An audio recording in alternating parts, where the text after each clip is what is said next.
Assalamualaikum warahmatullahi wabarakatuh. Perkenalkan nama saya Kevin Brian Rizky akan menjelaskan 10 materi yang dapat di layar.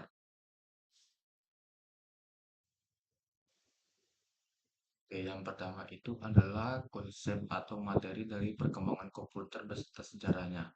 Perkembangan komputer sebenarnya bisa dibilang mencerminkan perjalanan manusia dalam mengembangkan teknologi untuk mempermudah hidup. Bayangkan, komputer pertama kali diciptakan untuk hal-hal keren seperti main game, menjelajah internet, atau yang lainnya, dan memproses data besar yang tidak mampu dikerjakan oleh manusia-manusia biasa. Yang pertama itu awal mula komputer itu untuk alat hitung. Manusia sudah lama mencari cara untuk menghitung dan lebih cepat, dimulai dari alat seperti sempoa dari Tiongkok ribuan tahun yang lalu, hingga kemudian berkembang ke Pascaline yang dibuat oleh Blaise Pascal di abad 17. Pascaline ini seperti kalkulator sederhana yang hanya bisa menambahkan atau mengurangi angka. Lalu di abad 19 muncul eh, Charles Charles Babbage dengan ide brilian membuat artikel engine yang dianggap sebagai cikal bakal komputer modern. Mesin ini dirancang untuk bisa diprogram, meskipun bentuknya masih sangat mekanis dan belum menggunakan listrik. Generasi awal yaitu komputer tabung vakum. Pada abad 20 muncul komputer yang lebih kompleks. Salah satunya dikenal sebagai Electronic Numerical Interface. Di abad 20 muncul komputer yang lebih kompleks. Salah satunya terkenal adalah Electronic Numerical Integrator and Computer. Komputer yang pertama kali benar-benar elektronik. Ukurannya kira-kira segede ruangan dan kerjanya masih menggunakan tabung vakum untuk mengalirkan listrik. Bayangkan, komputer ini bisa panas banget dan sering error karena komponennya yang gampang meleleh. Fungsi utama dari komputer tersebut dan sejenisnya untuk menghitung persamaan matematika kompleks seperti perhitungan balistik militer atau simulasi fisika. Yang selanjutnya itu komputer mulai langsing. Tahun 1950, manusia menemukan transistor komponen elektronik kecil yang menggantikan tabung vakum dengan transistor. Komputer jadi lebih kecil, lebih cepat, dan lebih tahan lama. Era ini membuat komputer masuk akal untuk digunakan sebagai bidang seperti bisnis pendidikan. Habis itu ada mikroprosesor komputer di rumah. Tahun 1970, masa revolusi dengan ditemukannya mikroprosesor, komputer yang awalnya hanya dimiliki pemerintah atau perusahaan besar, kini mulai masuk ke rumah-rumah. Komputer seperti Apple II jadi simbol era baru. Orang-orang bisa menggunakan komputer untuk mengetik, main game, atau belajar pemrograman. Habis itu untuk internet dan komputer modern untuk tahun 1900-an. Internet mulai berkembang dan komputer berubah total. Bukan alat, bukan cuma alat untuk bekerja, komputer juga jadi jendela dunia digital. Komputer modern seperti yang kita gunakan sekarang saat ini, seperti laptop, tablet, atau ponsel, itu sudah berkembang cepat perkembangan prosesor, memori, dan teknologi software. Dan untuk komputer masa depan saat ini kita masih masuk ke era komputisasi kuantum, di mana komputer dirancang untuk menyelesaikan masalah sebelum tidak mungkin dipecahkan oleh komputer biasa.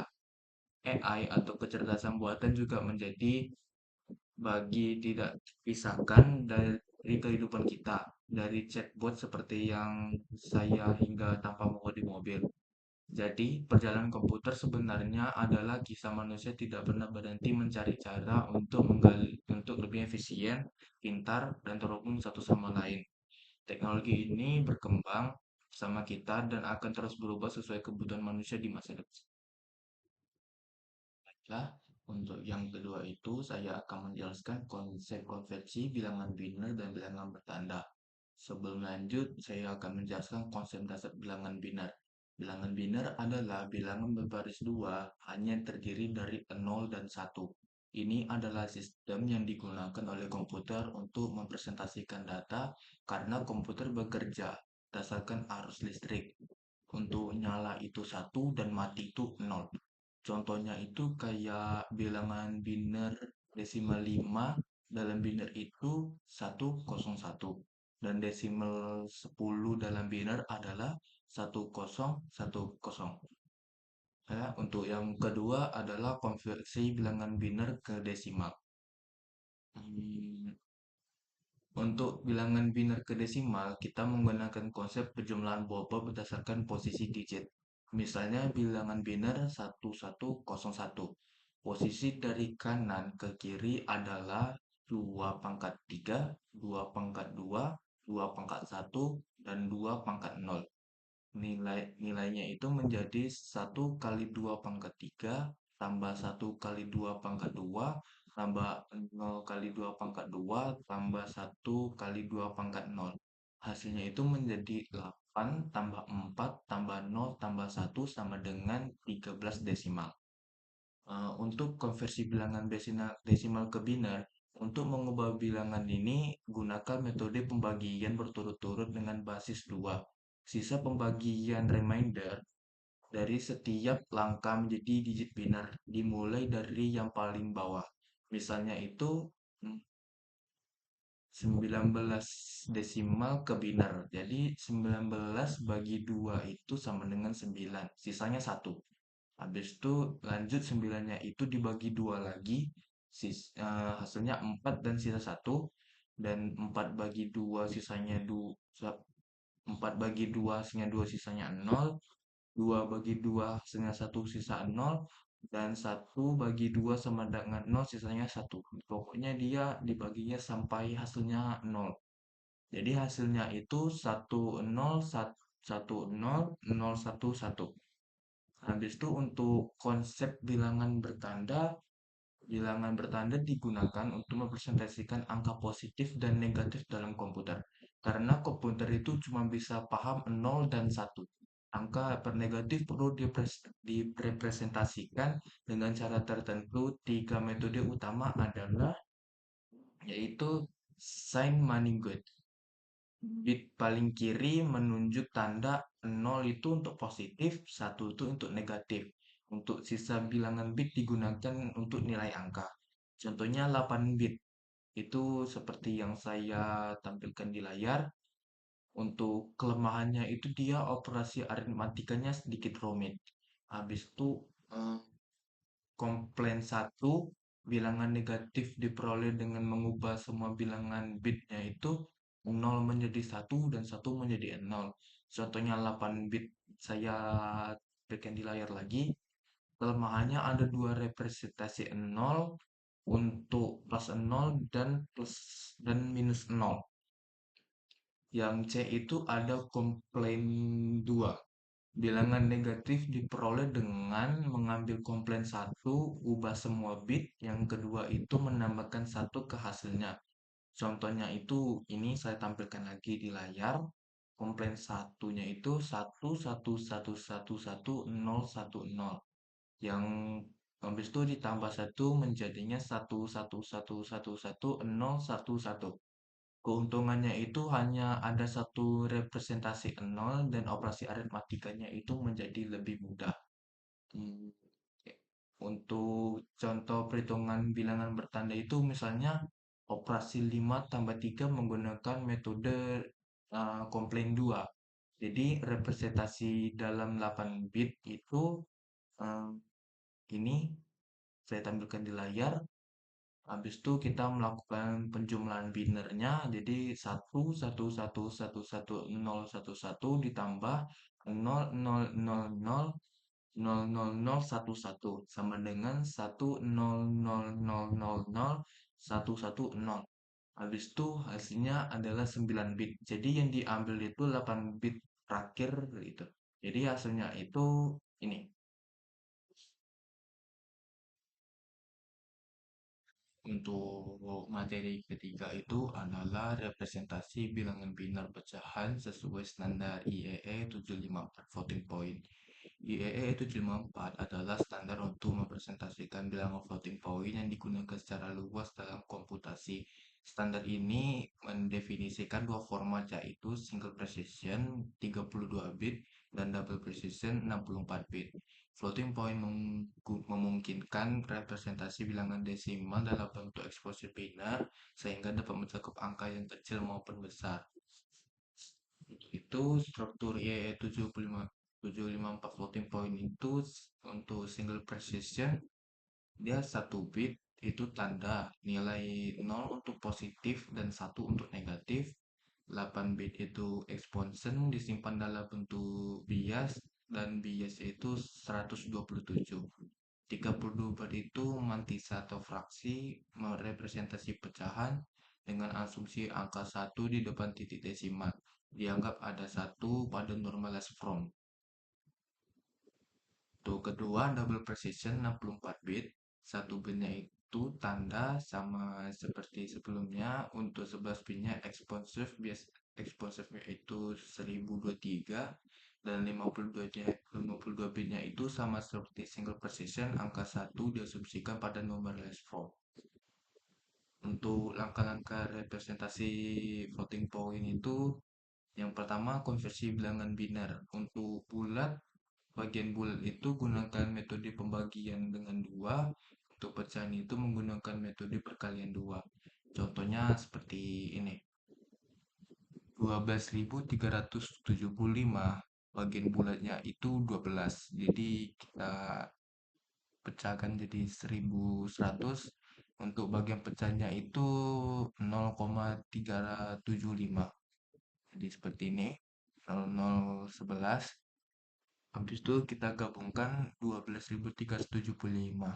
Jadi 1100,011. Habis itu normalisasikan bentuk angka dalam format. Habis itu dikali 2n. Contohnya seperti ini. 1100,011 menjadi 1,100,00011 kali 2 pangkat 3. Habis itu representasikan exposure dengan bias. Exposure dalam IEE 754 disimpan dengan bias. Formula E sama dengan exposure tambah bias. Single precision bias 127, double precision bias 1023. Contoh exposure 3, single precision E sama dengan 3 tambah 127 sama dengan 130. Ya, setelah itu diubah menjadi 100000010. Untuk penulisan mantisa itu tulis angka setelah titik desimal. Contohnya seperti ini.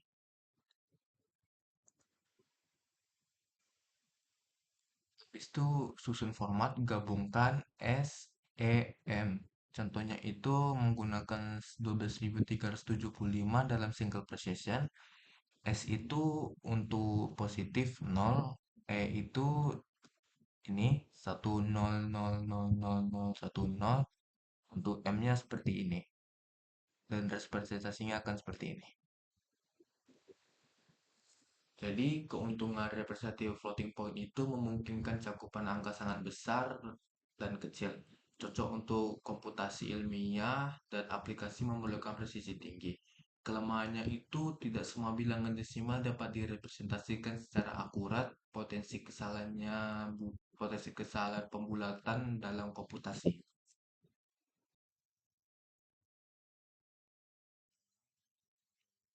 Itu adalah representasi karakter ke bentuk biner dan sebaliknya dengan standar ASCII. ASCII atau American Standard Code for Information Interchange adalah standar pengkodean karakter yang digunakan dalam komputer dan perangkat elektronik lainnya.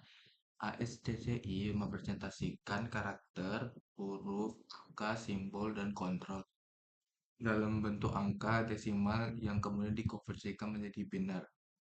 Karakter ASCII standar berisi 128 karakter, yaitu kode 0 sampai 127.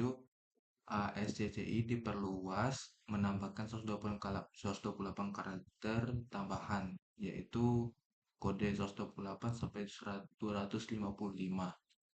Untuk representasi karakter berbentuk biner, tabel ASCII, setiap karakter memiliki nilai desimal yang unik. Contohnya itu A sama dengan 65 desimal jika dibuat jadi biner 8 bit seperti ini. Itu untuk A kapital, untuk A biasanya itu 90 desimal dengan biner 8 bit seperti ini. Untuk 0,8 desimal, biner 8 bit seperti ini. Untuk spasi 32 desimal, biner 8 bit seperti ini. Konversi karakter ke biner, cari nilai desimal dari tabel ASCII. Untuk tabelnya seperti ini. Habis pertama-tama itu cari nilai desimal dari tabel ASCII, kemudian ubah desimal ke biner menggunakan format 8 bit. Contohnya seperti B. Nilai ASCII-nya itu 66 desimal, jadi representasi ke binernya itu menjadi 01000010. Untuk konversi biner ke karakternya itu terjemahan biner 8 bit ke desimal. Cari karakter sesuai tabel pada tabel ASCII. Contohnya itu biner 01100001, desimalnya itu 97 dengan karakter A biasa. Untuk contoh kasusnya itu seperti representasi kata hi, hai, hi.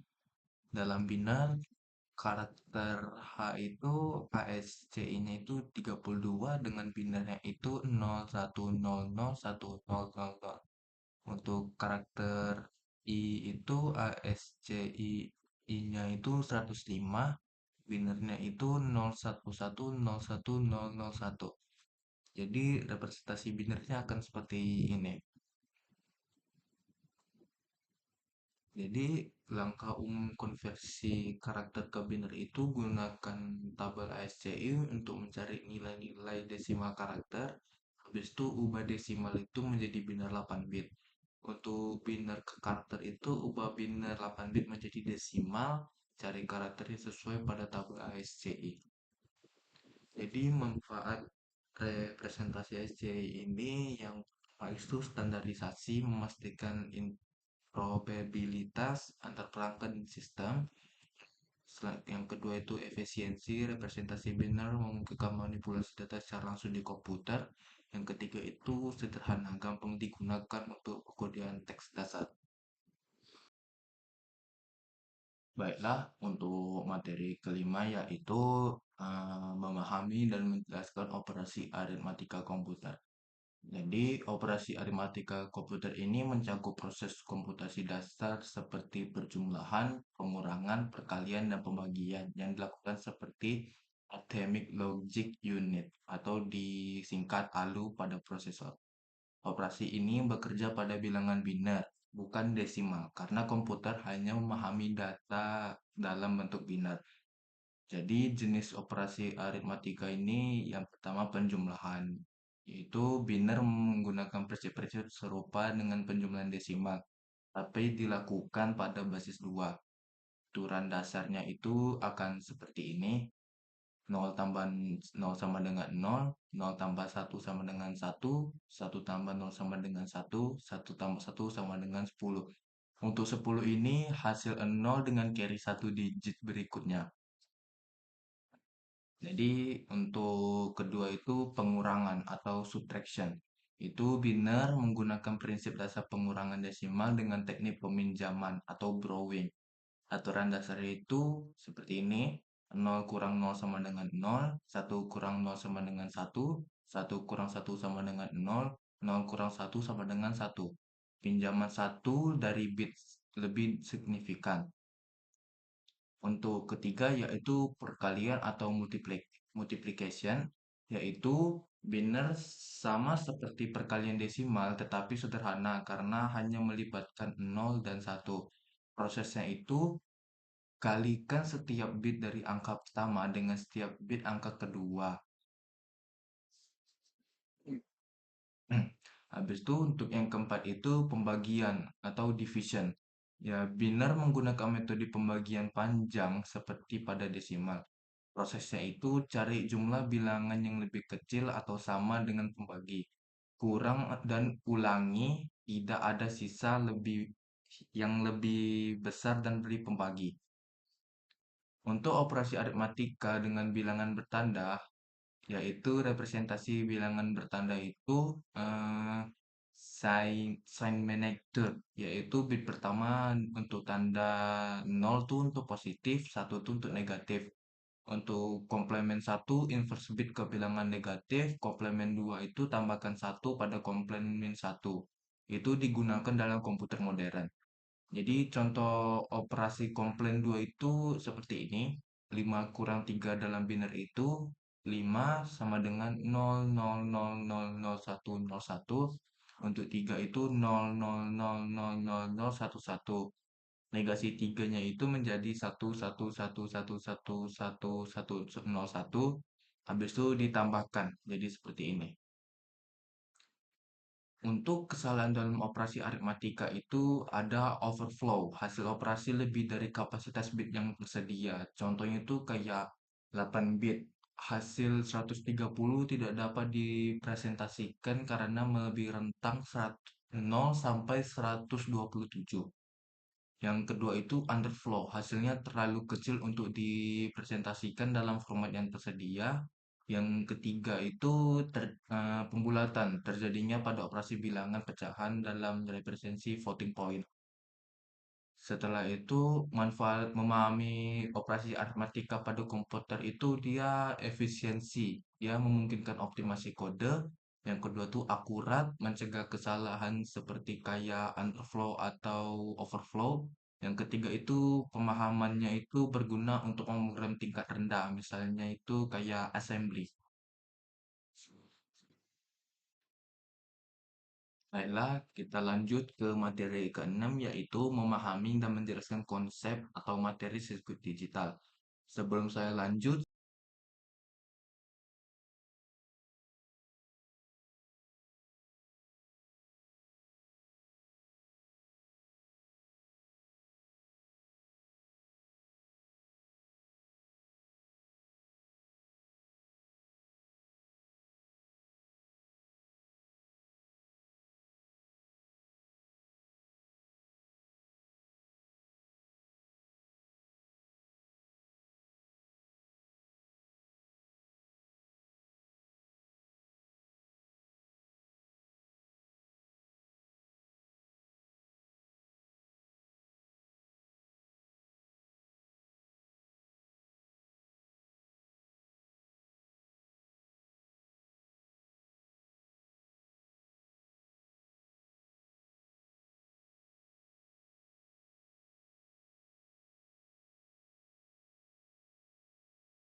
Adalah saya akan menjelaskan mengenai materi ketujuh, yaitu memahami dan menjelaskan tentang ukuran file dan pengalamatan file.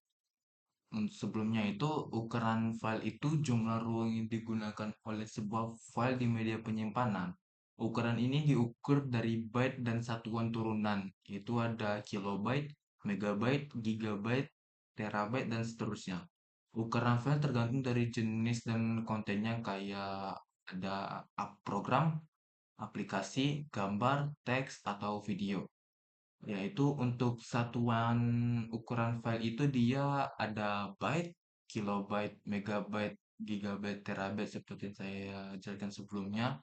Itu simbol untuk byte itu B, kilobyte itu KB, megabyte itu MB, gigabyte itu GB, dan terabyte itu TB.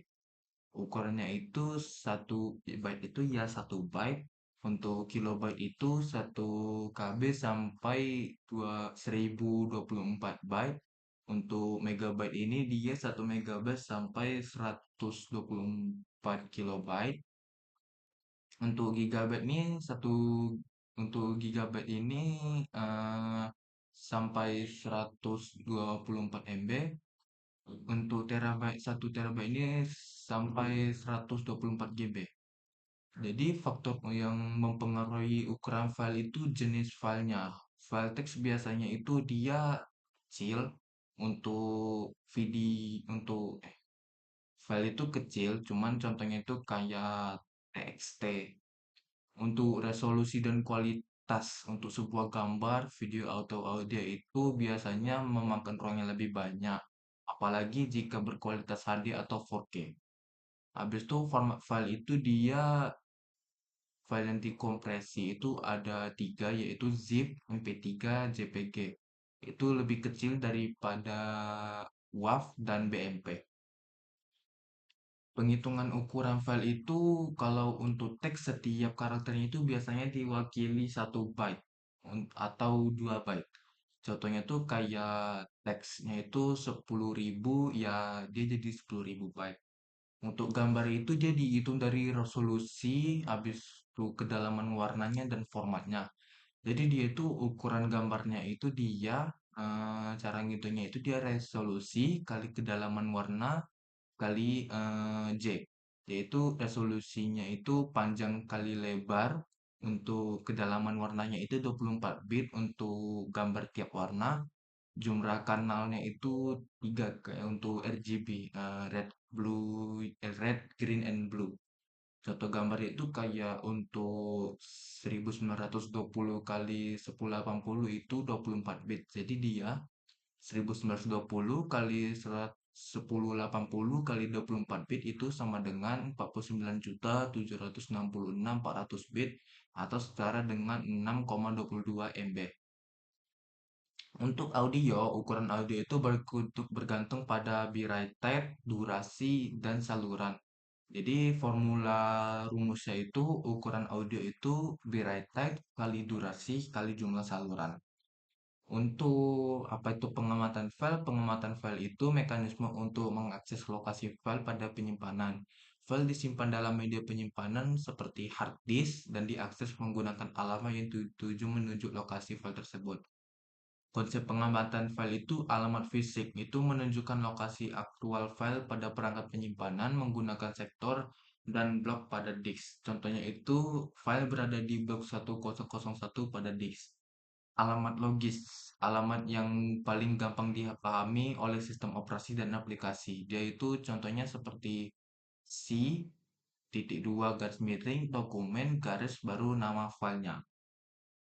Untuk jenis sistem file itu ada 4, yaitu FAT32 atau File Allocation Table. Itu menggunakan tabel akulasi untuk menyimpan file. Cocoknya itu menyimpan perang dengan kapasitas kecil. Yang kedua itu NTFS atau Neo Technology File System, mendukung file besar, enkripsi, dan kontrol akses. Yang ketiga itu EXT atau Extended File System, digunakan pada sistem operasi berbasis Linux. Yang terakhir itu exFAT. Kombinasi FAT dan NFST cocok untuk perangkat penyimpanan besar. Cara kerja pengamatan file itu yang pertama, proses penyimpanannya. File dibagi menjadi blok data kecil. Kemudian sistem file mencatat lokasi pada lokasi tabel akulasi. Yang kedua itu proses akses. Sistem operasi mencari file berdasarkan jalur logis. Sistem file menerjemahkan jalur logis menjadi alamat fisik. Lah untuk materi ke-8 yaitu konsep ALU, unit pengontrol, sistem I/O, dan bus. Yang pertama saya akan menjelaskan mengenai ALU, yaitu Arithmetic Logistic Unit. ALU adalah bagian dari prosesor yang bertugas melakukan operasi aritmatika, penjumlahan, pengurangan, dan lain-lain, dan logika, AND, OR, NOT, dan lain-lain. ALU merupakan komponen inti dari CPU. CPU itu kepanjangan dari Central Processor Unit. Fungsi ALU adalah operasi aritmatika, pengurangan, penjumlahan, pembagian, dan perkalian, operasi pada bilangan integer dan floating point. Yang kedua itu adalah operasi logika, yaitu seperti AND, OR, NOR, NOT. Operasi perbandingan seperti lebih besar, lebih kecil, dan sama dengan. Yang ketiga yaitu shift dan rotasi, operasi pergeseran bit, shift left dan shift right. Komponen utama ALU yaitu register, tempat sementara untuk menyimpan data yang akan diproses. Yang kedua yaitu gerbang logika, berdasarkan blok untuk operasi logika. Yang ketiga itu kontrolen menerima instruksi dari CU untuk menentukan operasi yang dilakukan. Yang kedua yaitu unit pengontrol atau control unit CU. Pengertiannya adalah komponen CPU yang bertugas mengendalikan semua aktivitas di dalam komputer, termasuk ALU, memori, dan perangkat input atau output. CU tidak dapat memproses data, tetapi mengarahkan data dengan instruksinya itu yaitu mm, mengambil instruksi fetch, yaitu CU membaca instruksi yang diambil dari memori. Kemudian menerjemahkan instruksi, yaitu CU mengubah instruksi ke dalam sinyal kontrol yang mudah dipahami oleh komponen CPU. Kemudian menjalankan instruksi dan yang terakhir mengontrol aliran data. Siklus mesin atau mesin cycle yaitu pertama fetch mengambil instruksi dari memori, yang kedua decode menerjemahkan instruksi, yang ketiga execute menjalankan instruksi, yang keempat store menyimpan hasil ke memori. Yang ketiga yaitu sistem I/O atau input output system.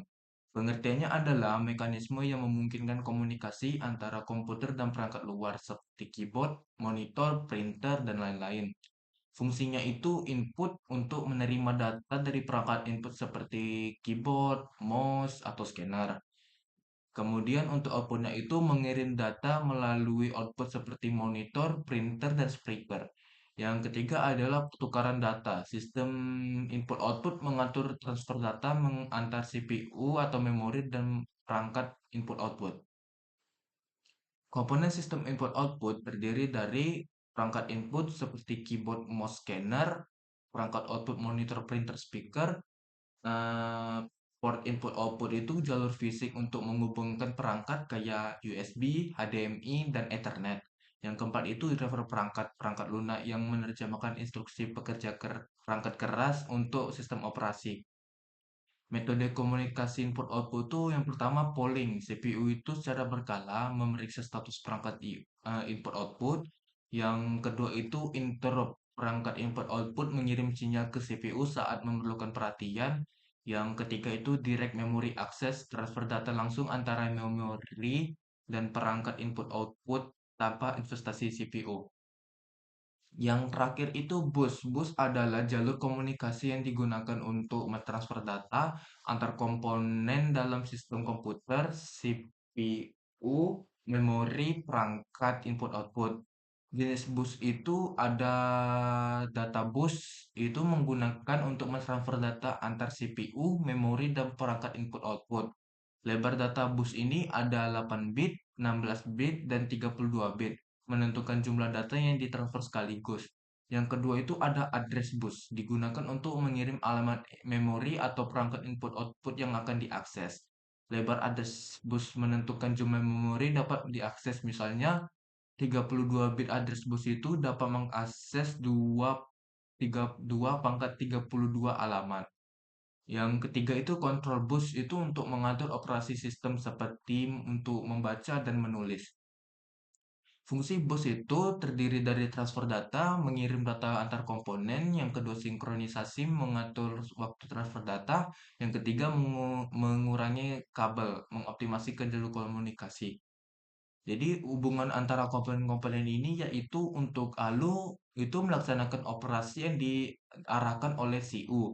CU mengontrol unit alur instruksi ke dari data ke sistem input output. Setelah itu bus memungkinkan data, alamat, dan kontrol mengalir antara CPU, memori, dan perangkat input output. Baiklah, untuk materi yang kesembilan itu memahami dan menjelaskan konsep dan jenis memori. Untuk sebelum saya lanjut itu, memori komputer adalah komponen yang digunakan untuk menyimpan data dan instruksi yang diperlukan CPU selama proses komputikasi.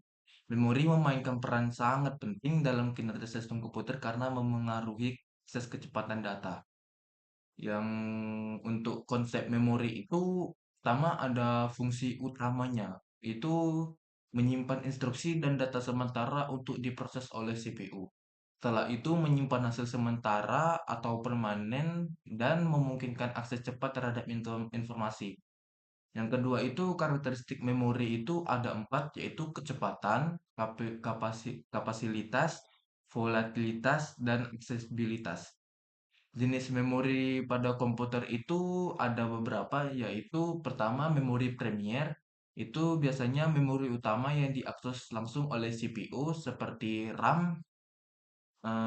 Untuk karakteristiknya itu seperti volatile, data yang hilang saat daya mati, kecepatan tinggi, menyimpan data sementara selama program dijalankan. Jenis RAM atau jenis RAM itu dia ada dua, yaitu drum dynamic RAM harus disegarkan secara periodik, dan SRAM static RAM tidak perlu disegarkan, lebih cepat dan lebih mahal.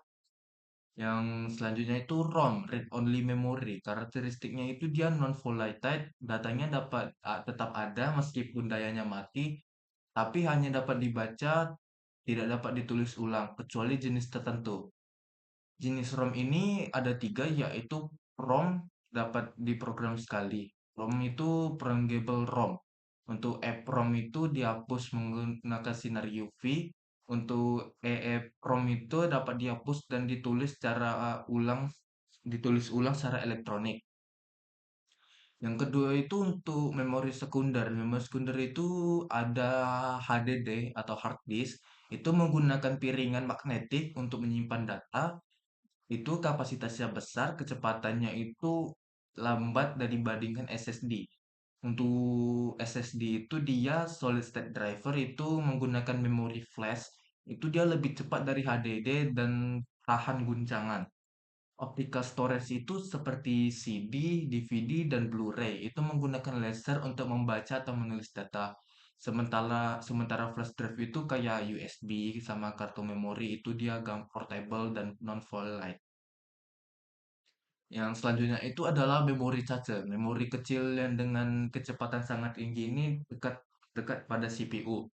Fungsinya itu menyimpan data yang sering digunakan untuk mempercepat akses CPU. Tingkatannya itu L1 cache terletak di dalam prosesor, sangat cepat tapi kecil.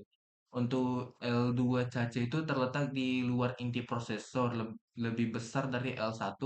L3 cache itu lebih besar dan lebih lambat dibandingkan L2. Ya, selanjutnya itu memori virtual, ini bagian menyimpan sekunder HDD atau SSD yang digunakan sebagai perpanjang memori utama.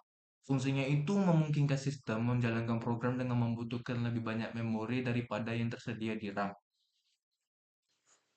Yang kelima itu register, memori kecil yang terletak di dalam CPU. Fungsinya itu menyimpan data dan instruksi yang sedang diproses oleh CPU.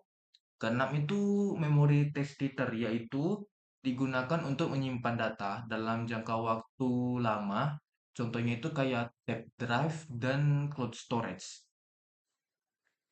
Untuk hubungan antara memori ini, pertama itu register, itu menyimpan data yang sedang diolah oleh CPU. Setelah itu cache menyimpan data yang diakses untuk mempercepat proses. Setelah itu RAM menyimpan data program yang sedang berjalan. Kemudian memori sekunder menyimpan data secara permanen. Dan untuk memori virtual bertindak sebagai perpanjang RAM ketika kapasitas penuh. Baiklah, untuk materi terakhir atau yang ke-10 yaitu menjelaskan konsep atau materi struktur komputer beserta fungsinya. Struktur komputer itu merujuk pada komponen-komponen utama dalam sistem komputer dan cara komponen tersebut saling berinteraksi untuk menjalankan tugas komputisasi. Struktur komputer mencakup perangkat keras, hardware, dan perangkat lunak, software, yang bekerja sama untuk memproses data.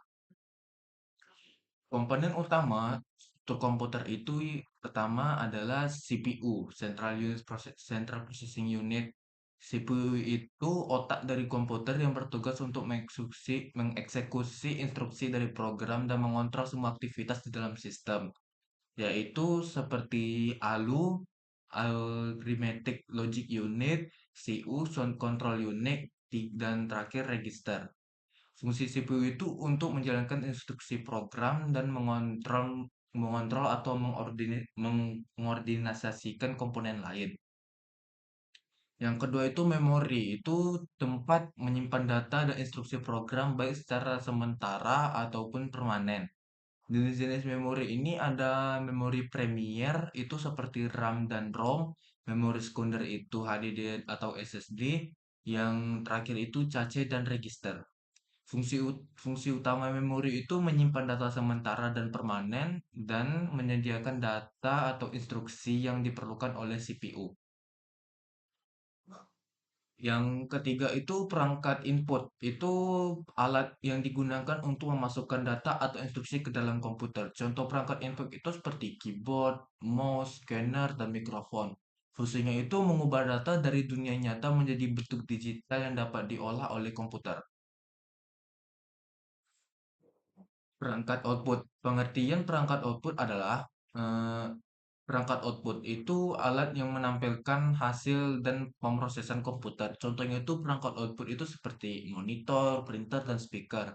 Itu fungsinya mengubah dari data digital menjadi bentuk apa yang dapat dipahami oleh manusia.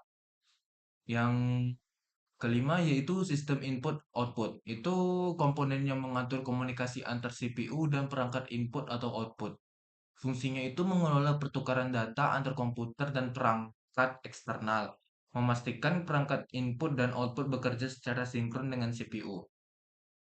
Keenam itu bus, itu jalur komunikasi untuk memungkinkan transfer data antar komponen komputer. Jenisnya itu ada data bus, address bus, dan control bus. Fungsinya itu untuk menghubungkan CPU, memori, dan perangkat input output.